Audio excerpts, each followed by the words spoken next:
नमस्कार दोस्तों, अपनी पाठशाला चैनल पर आप सभी का हार्दिक स्वागत है। कैसे हो आप सभी? आशा करता हूँ कि आप सभी स्वस्थ होंगे, मस्त होंगे और निरंतर अपनी पढ़ाई में लगे हुए होंगे। तो मित्रों, मैं हाजिर हूँ मेवाड़ के इतिहास का भाग नंबर 2 लेकर के। मित्रों, आज की कक्षा में हम बात करेंगे मेवाड़ के इतिहास से संबंधित महत्वपूर्ण प्रश्नों की। और आज की कक्षा अपने मेवाड़ के इतिहास के भाग नंबर 2 होने वाली है। मित्रों, आपको बता दें कि पहले हमने गोहिल वंश यानी ये जो स्लाइड आप जो देख रहे हो, ये वाले प्रश्न हमने पिछली कक्षा में यानी भाग नंबर 1 में इनकी चर्चा की थी।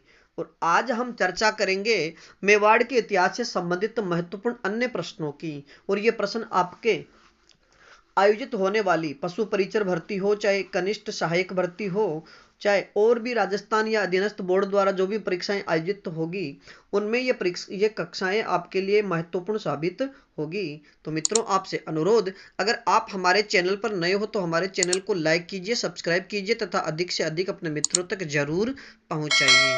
तो मित्रों, बात करें आज के पहले प्रश्न की।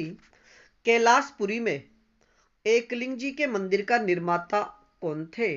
कैलाशपुरी में एकलिंग जी के मंदिर यानी कैलाशपुरी उदयपुर में एकलिंग जी के मंदिर का निर्माता कौन थे? तो इसका सही उत्तर होगा बप्पा रावल। अगला प्रश्न, मेवाड़ का प्रथम प्रतापी शासक किसे कहा जाता है? मेवाड़ का प्रथम प्रतापी शासक किसे कहा जाता है? तो इसका सही उत्तर होगा बप्पा रावल को। मित्रों, याद रखिए कि मेवाड़ का प्रथम प्रतापी शासक बप्पा रावल को कहा जाता है। अगला प्रश्न, बप्पा रावल का अन्य नाम क्या है? बप्पा रावल का अन्य नाम क्या है? तो सही उत्तर होगा कालभुज। मित्रों, याद रखिए कि प्रश्न पूछ लिया जाए कि बप्पा रावल का मूल नाम क्या था, तो इसका सही उत्तर होगा कालभोज। अगला प्रश्न, बप्पा रावल के गुरु का नाम क्या था? बप्पा रावल के गुरु का नाम क्या था? तो इसका सही उत्तर होगा हारित ऋषि। मित्रों, याद रखिए कि बप्पा रावल आरंभ में हारित ऋषि की गायें चराया करते थे और हारित ऋषि के आशीर्वाद से ही इन्हें मेवाड़ का शासक बनने या मेवाड़ का राजा बनने का वरदान प्राप्त हुआ था।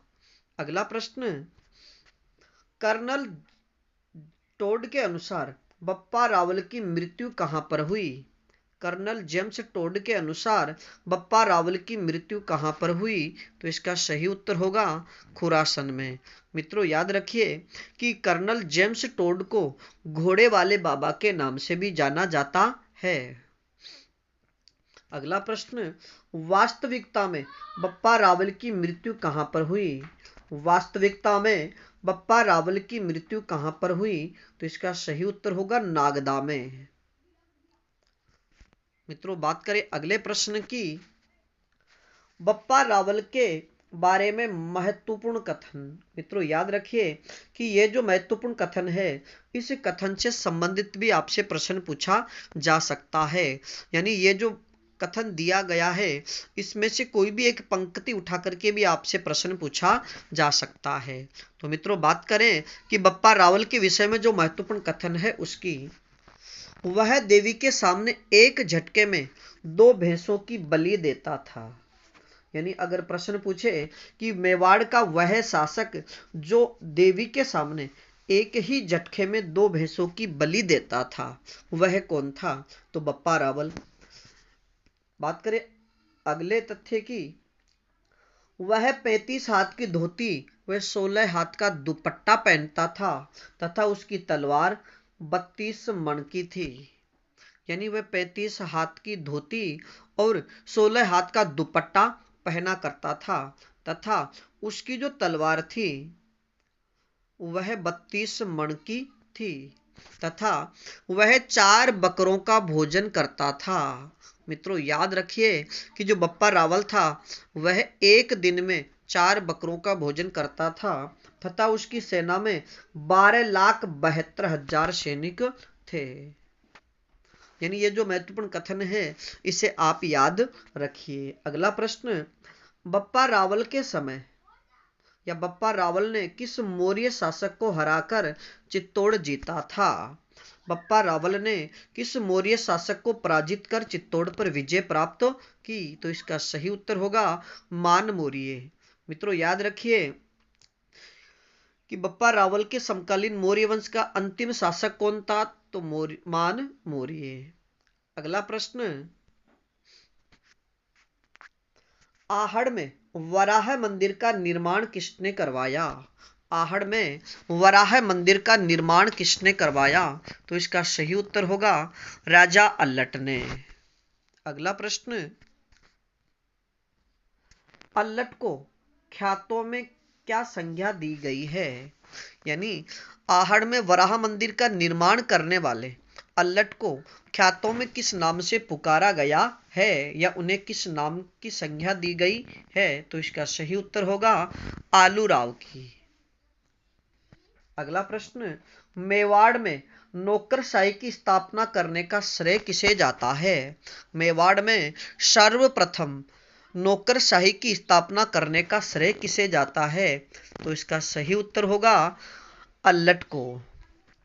अगला प्रश्न, काल भोज को बप्पा रावल की उपाधि किसने दी? काल भोज को बप्पा रावल की उपाधि किसने दी? तो इसका सही उत्तर होगा गुरु हारित ऋषि ने। मित्रों याद रखिए कि बप्पा रावल तो उनकी उपाधि थी, लेकिन उनका मूल नाम काल भोज था। अगला प्रश्न, बप्पा रावल का समय माना जाता है, बप्पा रावल का यह शासनकाल माना जाता है या उनका जो समय है वो कब से कब तक माना जाता है? तो इसका सही उत्तर होगा 774 से 753 ईस्वी तक। अगला प्रश्न, नागदा में एकलिंग मंदिर का निर्माण किसने करवाया? नागदा में एकलिंग मंदिर का निर्माण किसने करवाया? तो इसका सही उत्तर होगा बप्पा रावल ने। मित्रों बात करें अगले प्रश्न की, किसके अनुसार काल भोज व बप्पा रावल अलग अलग थे? यानी किस प्रशस्ति के अनुसार काल भोज व बप्पा रावल अलग अलग थे? तो इसका सही उत्तर होगा रणकपुर प्रशस्ति में। मित्रों रणकपुर प्रशस्ति में जिसके रचयिता रणछोड़ भट्ट थे, तो रणकपुर प्रशस्ति थी, इस प्रशस्ति में कालभोज व बप्पा रावल को अलग अलग माना गया है। इसके अलावा बाकी जो ग्रंथ है या जो बाकी जो प्रशस्तियां हैं उनमें बप्पा रावल कालभोज की उपाधि व कालभोज उनका मूल नाम या बप्पा रावल का मूल नाम था। अगला प्रश्न, तीन लोकों का तिलक किसे कहा गया है? तीनों लोकों का तिलक किसे कहा गया है? तो इसका सही उत्तर होगा भर्तृहरि को।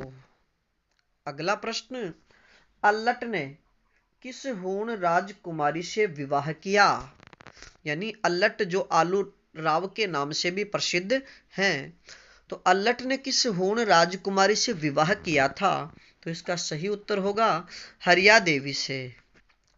अगला प्रश्न, आहड़ में तिरुभुवन नारायण मंदिर का निर्माण किसने करवाया? आहड़ में तिरुभुवन नारायण मंदिर का निर्माण किसने करवाया? तो इसका सही उत्तर होगा राजा भोज ने या परमार राजा भोज ने। या आहड़ में अगर प्रश्न पूछे कि आहड़ में जो तिरुभुवन नारायण मंदिर है वह किस वंश के शासकों द्वारा बनवाया गया? तो इसका सही उत्तर होगा परमार वंश के शासकों द्वारा। और अगर शासक का नाम पूछ लिया जाए तो परमार वंशीय राजा भोज ने। अगला प्रश्न, रावल शाखा की शुरुआत किसके समय हुई? रावल शाखा की शुरुआत किसके समय हुई? तो इसका सही उत्तर होगा शेमुख सिंह के समय। मित्रों मेवाड़ में यानी जो मेवाड़ में रावल शाखा है इसकी शुरुआत सेम सिंह के समय हुई थी। अगला प्रश्न, भूताला का युद्ध कब लड़ा गया?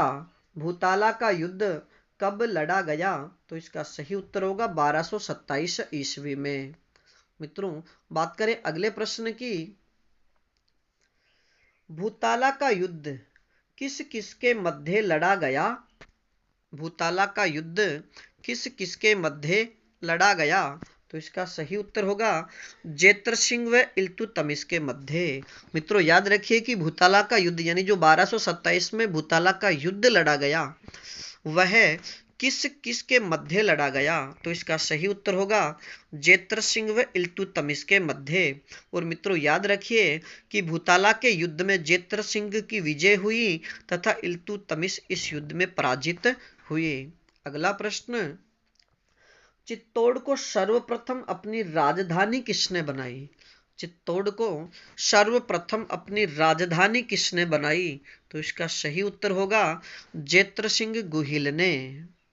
अगला प्रश्न, प्रौढ़ प्रताप किसकी उपाधि थी। यानी मेवाड़ वंश का वह शासक जिसे प्रौढ़ प्रताप के नाम से भी जाना जाता है। तो इसका सही उत्तर होगा जेत्र सिंह को। अगला प्रश्न, मेवाड़ के प्रथम चित्रित ग्रंथ का नाम क्या है। मेवाड़ के प्रथम चित्रित ग्रंथ का नाम क्या है। तो इसका सही उत्तर होगा श्रावक प्रतिक्रमण सूत्र चूर्णी। मित्रों याद रखिए कि मेवाड़ के जो प्रथम चित्रित ग्रंथ है जिसका नाम श्रावक प्रतिक्रमण सूत्र चूर्णी है। अगला प्रश्न, श्रावक प्रतिक्रमण सूत्र चूर्णी किसके समय लिखा गया। श्रावक यानी मेवाड़ का प्रथम चित्रित ग्रंथ श्रावक प्रतिक्रमण सूत्र चूर्णी किसके समय चित्रित किया गया या लिखा गया। तो इसका सही उत्तर होगा तेज सिंह के समय। और सन की बात करें तो 1260 ईस्वी में। अगला प्रश्न, श्रावक प्रतिक्रमण सूत्र चूर्णी के चित्रकार का नाम क्या है। श्रावक प्रतिक्रमण सूत्र चूर्णी के चित्रकार का नाम क्या है। तो इसका सही उत्तर होगा कमलचंद्र। मित्रों मेवाड़ का प्रथम चित्रित ग्रंथ श्रावक प्रतिक्रमण सूत्र चूर्णी किसके समय लिखा गया। तेज सिंह के समय। कब लिखा गया 1260 ईस्वी में। और इसके चित्रकार का नाम तो कमलचंद्र। मित्रों बात करें अगले प्रश्न की, नेपाल में गुहिल वंश की स्थापना किसने की। नेपाल में गुहिल वंश की स्थापना किसने की। तो इसका सही उत्तर होगा कुंभकर्ण ने। मित्रों याद रखिए कि नेपाल में गुहिल वंश की स्थापना कुंभकर्ण ने की थी जो समर सिंह का पुत्र था। अगला प्रश्न, समर सिंह के कितने पुत्र थे। समर सिंह के कितने पुत्र थे। तो इसका सही उत्तर होगा 2 पुत्र। बड़ा पुत्र या उनके जो पहला पुत्र रत्न सिंह और दूसरे पुत्र का नाम कुंभकर्ण था। और मित्रों ये वही रत्न सिंह है जिनके समय में अलाउद्दीन ने चित्तौड़ पर आक्रमण किया और रतन सिंह व रानी पद्मिनी ने अपनी रक्षार्थ यानी अपने अस्मिता या अपने आप को बचाने के लिए रानी पद्मिनी ने जौहर किया था। अगला प्रश्न, किसे शत्रुओं की शक्ति का अपहर्ता कहा जाता है। किसे शत्रुओं की शक्ति का अपहर्ता कहा जाता है। तो इसका सही उत्तर होगा समर सिंह को। अगला प्रश्न, तुर्कों से गुजरात का उद्धारक कहा जाता है। यानी किस शासक को तुर्कों से गुजरात का उद्धारक कहा जाता है। तो इसका सही उत्तर होगा समर सिंह को। मित्रों याद रखिए कि तुर्कों से गुजरात का उद्धारक समर सिंह को और शत्रुओं की शक्ति का अपहर्ता भी समर सिंह को कहा जाता है जो तेज सिंह के पुत्र हैं। अगला प्रश्न, समर सिंह के प्रमुख दरबारी विद्वान कौन थे। समर सिंह के प्रमुख दरबारी विद्वान कौन कौन थे। तो इसका सही उत्तर होगा रत्नप्रभ सूरी, भावशंकर, वेद शर्मा, शुभचंद्र, पारस्व चंद्र और शिल्पी कलहण, कर्म सिंह, पद्म सिंह और केल सिंह आदि। तो मित्रों आज के लिए इतना ही। बाकी फिर मिलेंगे मेवाड़ के इतिहास से संबंधित भाग नंबर 3 में।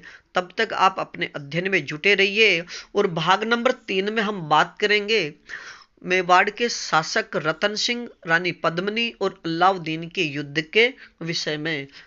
और इस श्रृंखला में अगर किसी प्रकार की कोई त्रुटि हो तो आप हमें कमेंट्स में जरूर बताइए। धन्यवाद।